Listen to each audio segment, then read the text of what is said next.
এই বেটা এই এনে কি কার ব্যাগ?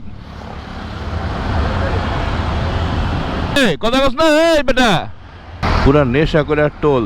ও এটা ভিতরে কেউ আছে? আর ওই আছে এনে আছে, দেন তো আছে এনে। ফ্লাইওভারের চিপাগুলা কেন যে আসলে প্রশাসন খেয়াল করে না আমি বুঝি না। বাচ্চা বাচ্চা পোলা পাইন চুরি ছিনতাই করে এইসব জায়গায় লুকায় থাকে।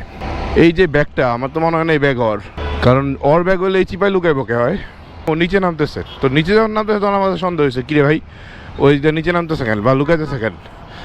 দেন বাইক রাইখা যখন ব্যাগে গেছি, ব্যাগে যাওয়া দিন ভিতরে কি জানি হাতাইতেছে, আর সে হাতাইতে হাতাইতে ভিতর থেকে ব্যাক বাইক করছে।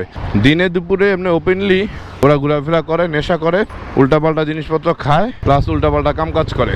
আমার কথা হচ্ছে আমরা যারা সাধারণ জনগণ আছি, আমাদের চোখে যদি কোনো কিছু সন্দেহ হয় তাহলে এইগুলা নিয়ে জাজ করা উচিত, এগুলো নিয়ে কথা বলা উচিত। যদি